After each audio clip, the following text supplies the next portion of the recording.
Hey Hey, Jared, my name is James Masella from Movie Death Blows. Thanks for taking the time to sit down with me today. thank you for chatting to me.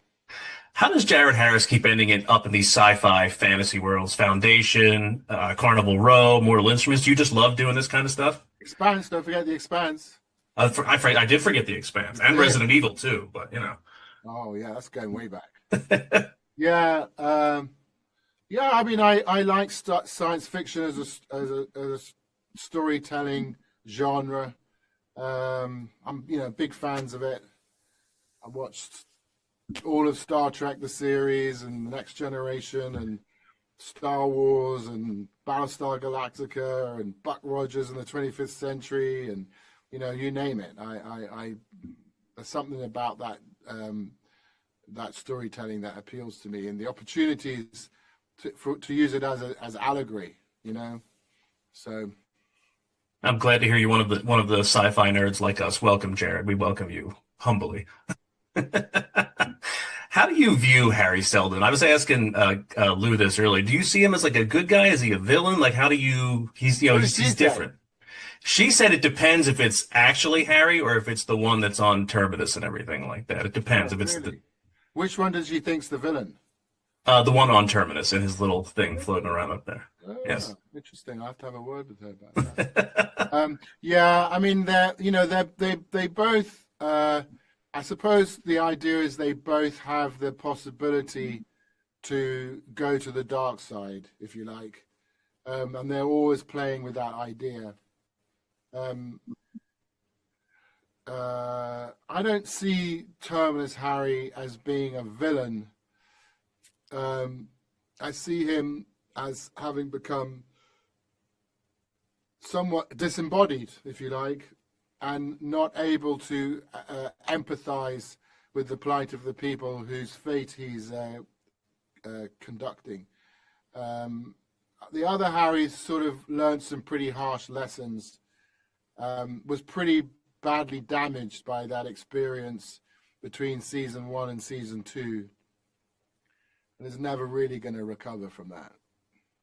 Is it hard for you to keep track of like the time jumps between like season one and two? Like three, I feel like it's the most normal time wise. Like I get where we are, but between one and two, I was lost there for a little bit between who's alive and who's dead and everything like that.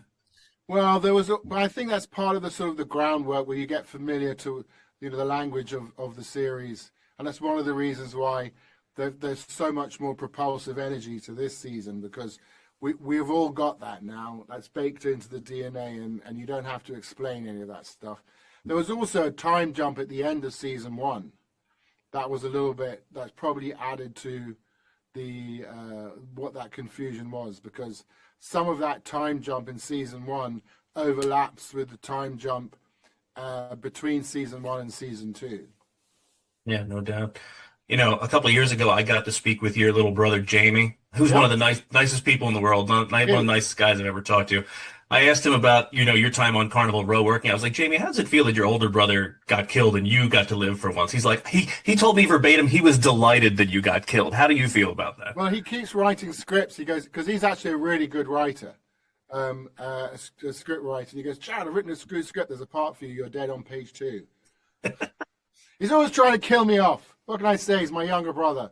I'm Yeah. not surprised. It's a little brother envy, I guess, at I that tried point. to pitch as part of sort of social media extras for that show, the idea that Dombey goes into a sort of local hardware store, and he finds me secretly trying to buy a shovel and some rope and some lye.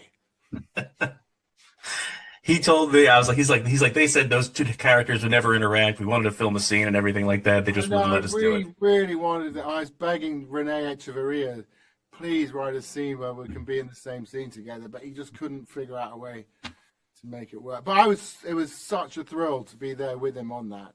And actually, when I watched that first season, he made the most sense out of all of it. To me, what his character and his performance made the most sense out of all of the stories and characters in that show. I was talking to another one of your friends yesterday. James Frame told me to tell you he says hello. He misses you, everything like that. But that's all I've got for you today, Jared. I just want to say it's been an absolute pleasure to get to talk to you and get to watch the work you've put in. This is one of the joys of my life to get to talk to you for at least 4 to 5 minutes. Bless you, man. Thank you so much. Who's Thanks that so much. behind you? Who's that cat? Who is That's that? that's cartoon me. You Oh, just okay. you can't see his baldness, everything like that. Right? It says Mob. Movie Death Blows. It's the initials Oh, MDB for there that. you go. That's how we roll. But thank you, Jared, so much. I It says appreciate your time. MDB. Yes. Okay. Movie Death Blows.